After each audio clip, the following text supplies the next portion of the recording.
maraming mga chess openings na ginagamit yung mga grandmaster.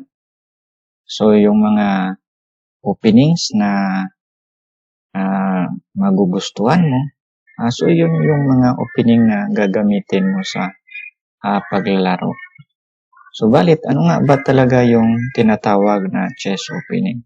So, yung chess opening ay sequence of moves. So, mayroong tinatawag na 8 to 12 moves. Yan po yung opening. So, after ng opening, yan po ay middle game. Pagkatapos, in game. So, kapag wala ng queen, na-trade na yung queen, so, magkakaroon na ng in-game position. So, yung in-game ay konti na lang yung pieces sa board. So, dito pag-aralan natin ngayon ang Catalan chess opening. So, dito sa position, ito yung tinatawag na move order or sequence of moves. So, dito nag-move yung white d4. So, kapag nag-d4, yung move ng black ay d5. Then, c4.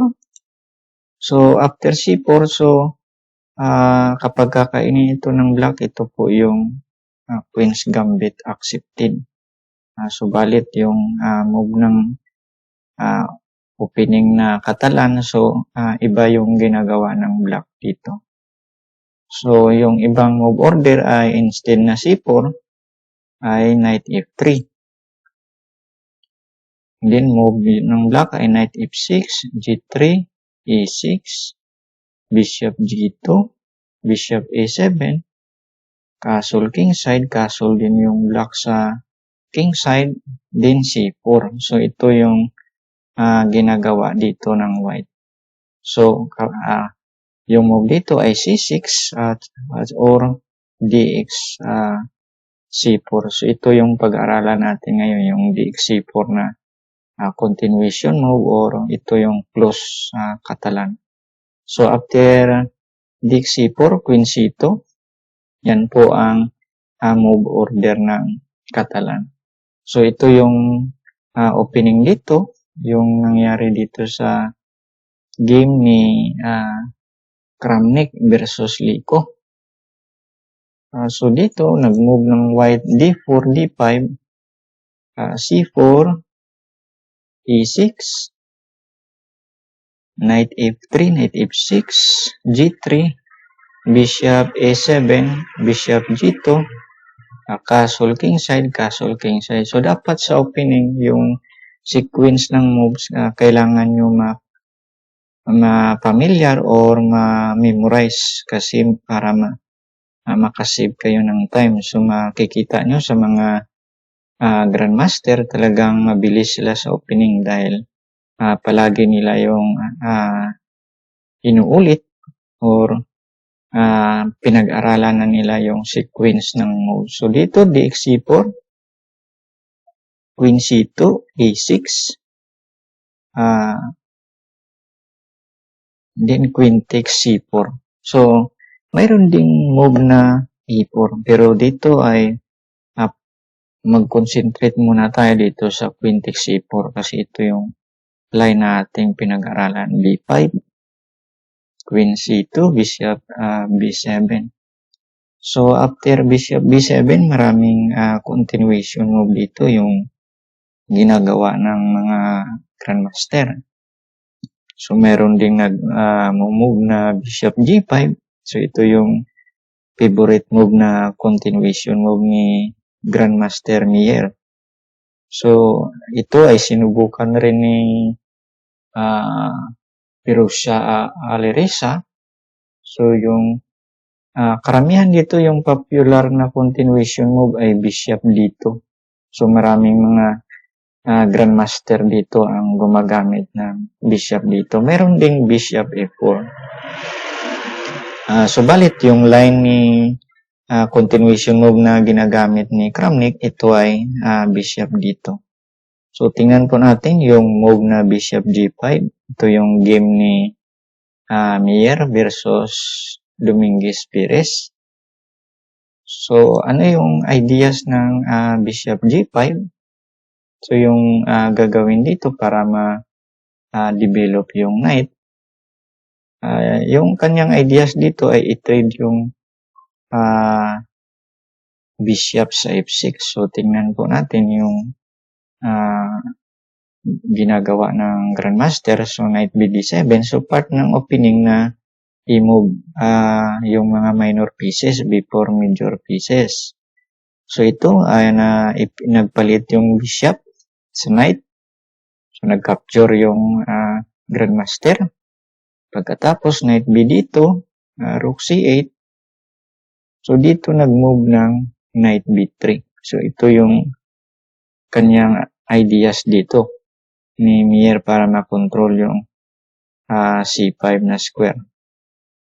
So, yung ginawa ni Dominguez Perez ay nag-move c5. So, dx c5, then knight e4. Yung ideas ng knight e4 para capture ulit yung kanyang pawn sacrifice. So, mayroong threat na knight takes c5, knight takes c5, bishop takes c5, or rook takes c5. So, dito sa position dahil mayroong open file, so mabilis dito na ma-develop ng white yung kanyang pieces, rook f, d1, queen c7, then c6.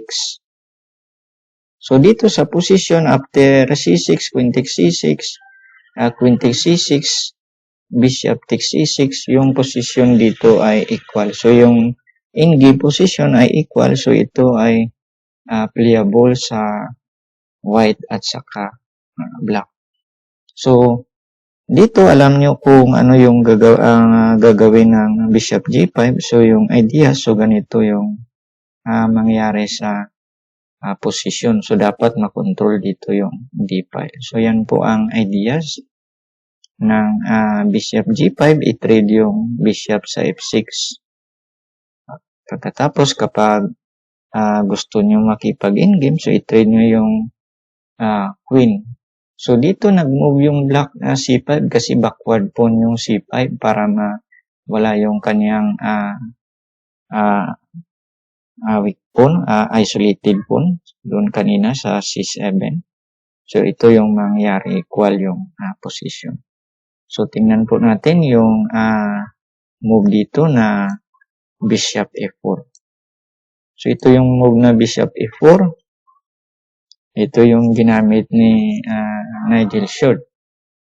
So, ito yung si Short ay dating kalaban ni Garry Kasparov sa World Championship. Malakas rin ito na Grandmaster. So, yung kanyang ideas ay mayroong threat na queen takes queen or bishop takes pawn. So, yung move ni Huai Pan, yung Grandmaster ng China, ay knight c6. Pagkatapos, knight c3. Nag-develop ng knight c3. So, yung move ni Huai Pan ay knight b4. So, kasi yun ang ideas ng Catalan. Na-control yung d5 na square. So, after queen c1, queen c8. Pagkatapos, nag-move a3. So, knight bd5, knight takes d5. Knight takes d5. So, dito yung ginawa ni Short ay nag-attack dito sa isolated pawn. So, ito yung kanyang ideas. So, dito sa position, yung kanyang ginawa dito ay nag-trade ng pieces para makuha niya yung space dito sa king side. So, ito yung kanyang ginawa. Nag-move ng bishop g5. Kasi kapag kumain dito, so queen takes bishop, so mayroon siyang space advantage. So, dito f6, din bishop dito, nag-move ng c5. Then bishop e5. So, hindi niya kinain yung pawn sa c5. So, kasi dito yung kanyang tinitingnan na ideas kapag kumain dito. So, makipag-trade siya sa file. So, yung problema dito ng black ay dahil meron siyang isolated pawn sa e6. Ito yung problema dito. So, nag-move siya ng f5. Tapos, kinain ni short. Nakipag-in-game si short.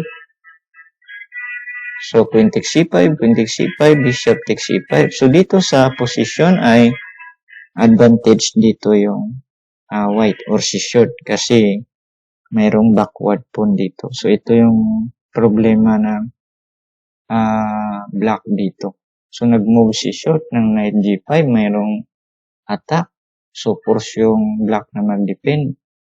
Rook f8, rook ad1, bishop a7. So, kasi mayroon siyang threat dito. Kakainin yung pawn sa e6. So, si short ay mahilig rin ito sa tinatawag na mga tactical position. So, yung kanyang move na knight g5 ay mayroon siyang nakitang tactics dito. Nag-create siya ng tactical move.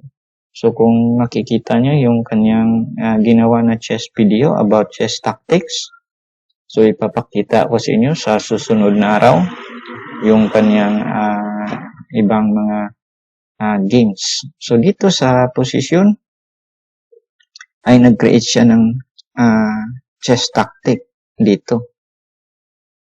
So, for example, knight takes e6, instead ng bishop takes d5, merong yung kanyang ginawa ay rook takes d5. Kapag nag-bishop takes d5, so mayroon ditong double attack sa dalawang row. So, yung kanyang ginawa ay nag-capture. Rook takes e6. Then, rook takes knight. So, hindi pwede kainin yung rook. So, dito lamang si short ng isang pawn. So, rook takes e2. Bishop c3.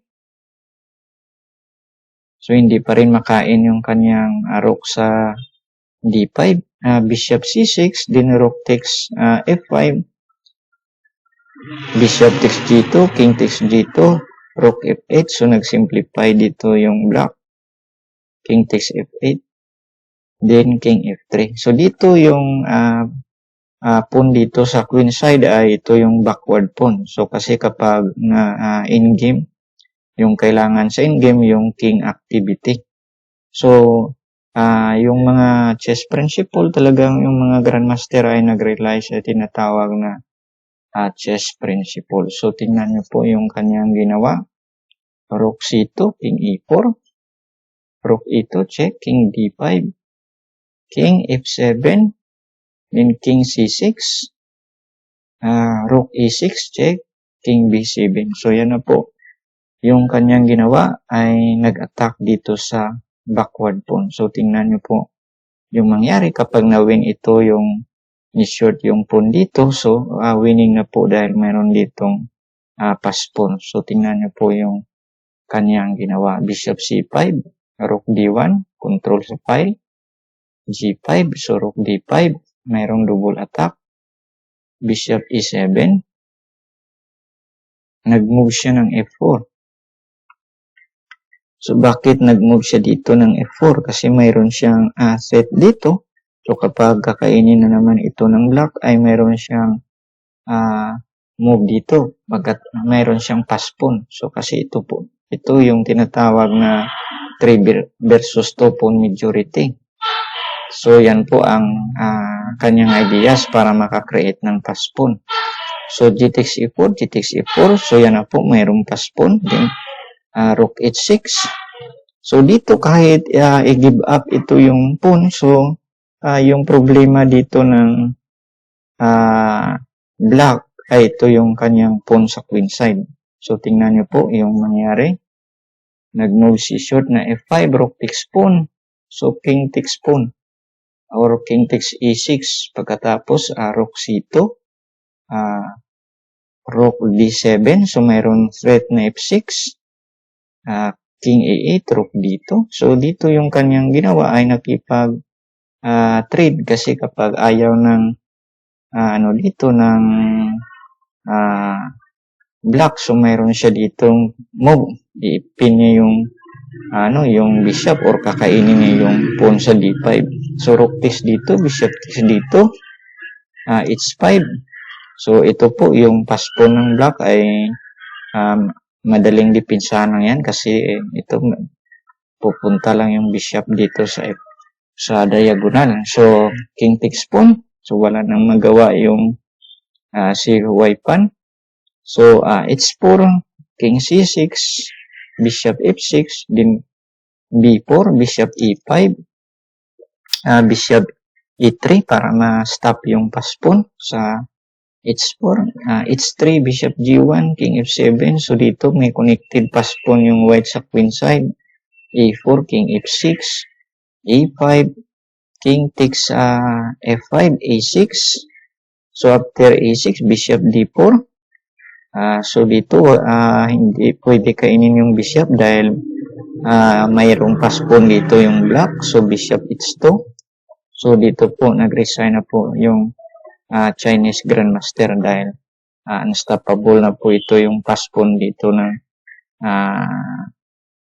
white. So for example, kapag nag-move siya dito, bishop e5, so pwede bang kainin o hindi? Magpupus lamang ng dito, ng pawn. So after bishop takes bishop, din queen. So kapag aalis yung bishop, so mayroon check dito, kakainin. So kapag pupunta dito yung king, so mayroong check. Pagkatapos, ipupus naman yung isang pawn or kalapitan ng dito ng king. So hindi pa rin pwede makakapin yung pawn. So winning na yung white dito. So punta po tayo sa game ng Kramnik dito versus Peter Lico. So yung ginawa ni Kramnik dito, yung kanyang continuation move ay bishop dito. So yung kay Short ay bishop f4, yung kay Mir ay bishop g5 at nagkaroon ng equal position. So si Short ay karoon ng magandang position after bishop f4. So ito yung line na ginamit ni Kramnik, yung ideas dito para ma-control yung diagonal. So ito yung ginawa ni Peter Lico ay nag-move ng bishop e4. Nag-attack sa queen. Pagkatapos queen c1. So nag-move dito si Lico ng queen c8.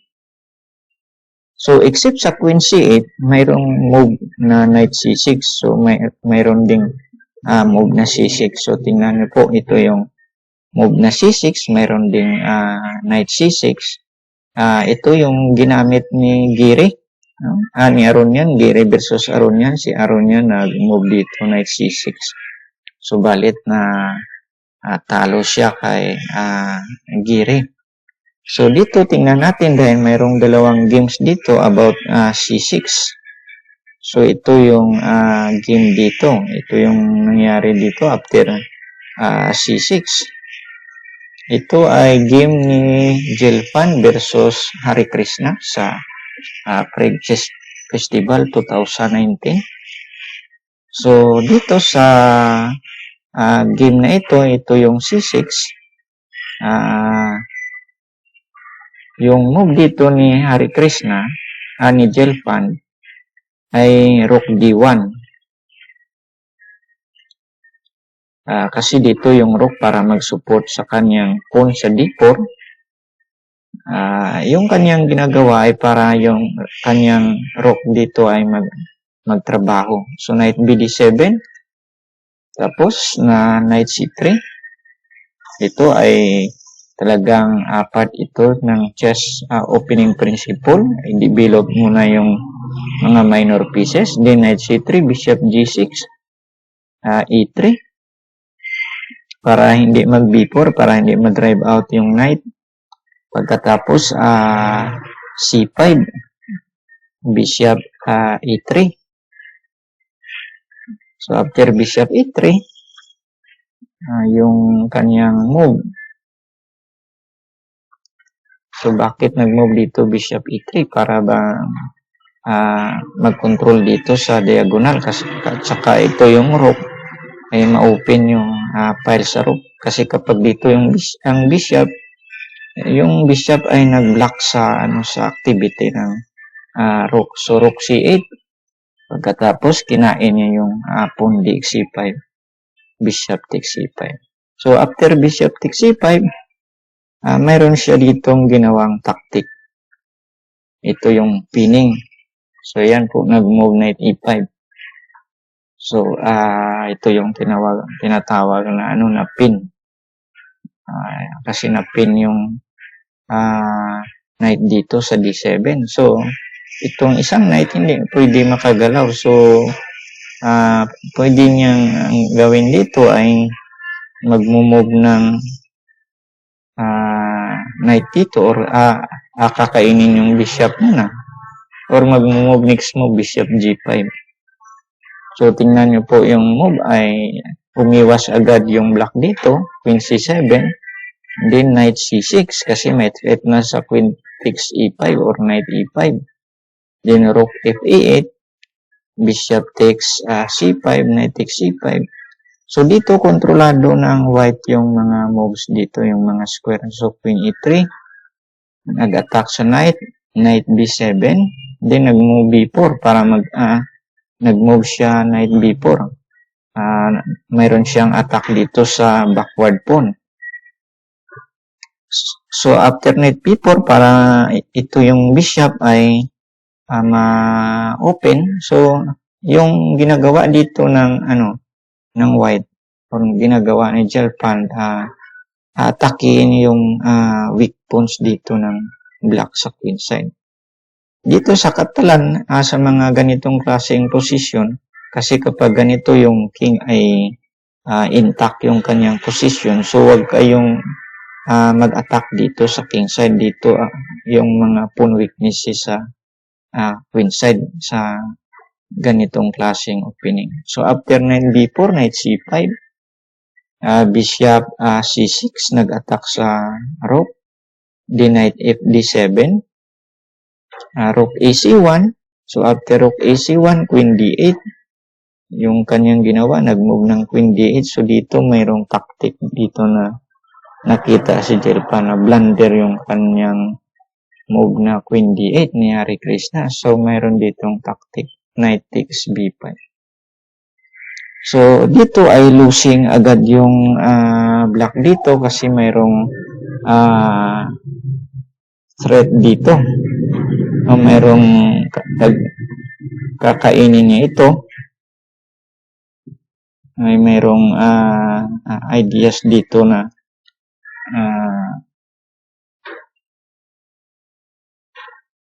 bishop takes rook takes c5 pagkakain dito. So, losing na sa pawn. So, mayroon pa ditong threat na knight d6.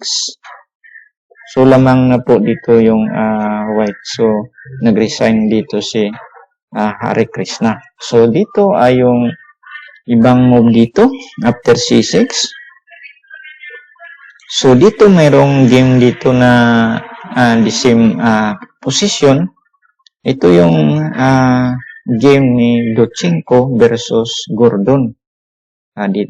Nangyari ito noong 2020.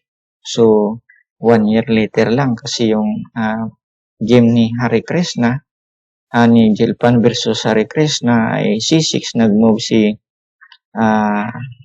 Jelpan ng e4. So, balit dito iba yung ginawa ni Dochenko.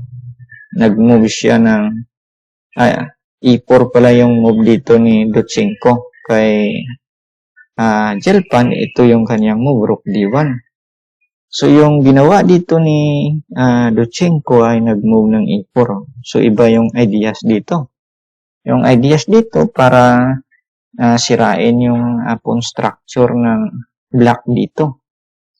Kasi yung mga grandmaster, iba-iba yung kanilang mga ideas. So, may mga bagos lang analysis. Hindi nila inuulit-ulit yung games ng ibang mga master. So, depende sa ideas na kanilang ginagawa. So, dito, nag-move siya ng E4, knight BD7, then knight C3, nag-develop ng knight, attack sa bishop, then bishop G7, yung kanyang gagawin dito, eliminate yung malakas na bishop sa white, sa black. So, knight H4, bishop H5, H3, after H3, B4. So, dito, nag-move knight E2, A5, then G4 para ma-eliminate itong bishop na square bishop ng black. So, nag-move siya ng knight D5. So, mayroong attack sa H4 na knight. Then, G takes H5, bishop takes H4, queen takes C6. So, dito, kontrolado ng white yung position. Kasi malakas yung kanyang dalawang bishop. So, ito yung mga principle ng mga grandmaster, how to play to bishop. So, talagang mahirap bantayan yung bishop kapag mayroong open lines or malakas sa diagonal. So, dito makikita nyo na talagang powerful yung dalawang bishop ng white. So, rook C8, queen B5. So, knight 7, F6. So, dito yung C-file, kapag na-trade dito yung rooks, yung queen, so, advantage dito sa white dahil yung dalawang bishop ay malakas. So, bishop F3, queen B6. So, dito nakipag-trade ng queen. So, knight, queen takes B6, knight takes B6, rook FC1. So, dito mayroong tactic po dito. So, knight takes E4. So, mayroong knight takes B4. Ayan po ang tactic dito. So, dito hindi nakita ni Gordon, itong si Duchenko ay malakas rin ito. Isa ring super grandmaster. So, hindi niya nakita dito na talo pala siya. So, ito yung tinatawag na tactical error. Ito yung knight takes E4. Kasi after knight takes B4, na-trap dito yung kanyang knight walang nagagawa. So, rook takes C1, bishop takes C1, knight takes B2, rook takes E5. Kasi kapag hindi niya kakainin yung pawn, makakapture yung knight sa B4. So, knight D1, then knight D3 kasi mayroong threat sa F2. Then knight C3. So, bishop E3, nag-attack sa rook. Then rook D8. So, after rook D8, nagdipinsa. E3, H6. So, after H6, para aware na yung black na para hindi magkaroon ng back rank mate. So, king G2. So, knight F, E4. Bishop B4. Mayroong ideas dito na atakin yung knight sa C3. So, yung kanyang ideas, yung rook E3 na threat. So, rook B8, rook E3. So, knight B5. After knight B5, rook E6. Knight C7, then rook C6. Mayroong attack yung rook sa knight. So, dito sa position, ang nangyari dito ay nagkaroon ng tactical error. Ito yung sinasabi ko sa inyo, yung tinatawag na tactical move na hindi lahat na tactics ay correct. So, minsan ay error yung move. So, dito nag-move ng knight takes F2. So, knight takes F2. Rook takes B4. Then, rook takes C7. Rook B2.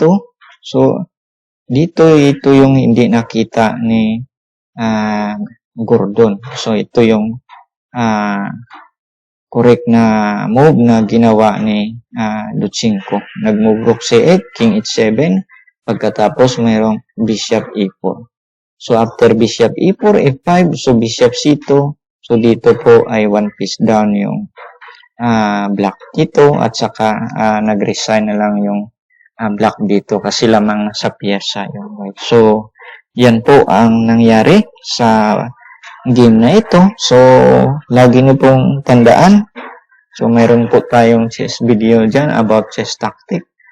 Pag-aralan nyo po para po mag-improve ang inyong calculation, inyong pag-visualize sa position. Makakatulong po yan sa pag-improve ng iyong paglalaro. So, balik po tayo sa game ni Kramnik versus Liko. Ano yung nangyari dito sa kanilang game? So, yung move ni Liko dito ay ni Queen C8. So, yan po ang move. So, after Queen C8, Bishop D5, Knight BD7. So, yan po ay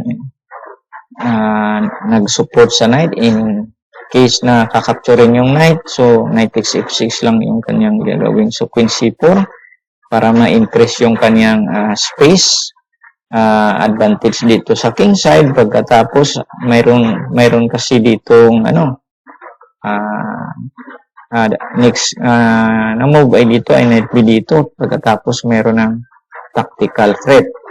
So Bishop B7, Rook C1, Bishop D6, then Queen H4, H6, Bishop takes F6, Knight takes F6. Pagkatapos nag-develop ng Knight. So dito napakaganda yung posisyon ng white dito dahil yung Queen mayroon ng attack dito sa king side. So mayroon siyang space advantage kasi kailangan nyo talaga naman makuha yung space advantage kapag nasa opening. So Rook E8 yung move. Pagkatapos nag-move ng Knight B3 para makontrol yung C5 square, nag-breakthrough. So DX E5, Bishop X E5, Knight X E5, Rook takes E5, then Queen E4, Rook E7. So after Bishop F1 ang position po dito ay equalize. So yan po ang opening na Katalan. Sana po marami kayong tutunan dito. So maraming salamat ulit po sa inyong suporta at sa panunood dito sa Chess Masterclass. So maraming salamat po. Magkita po tayo sa susunod na araw.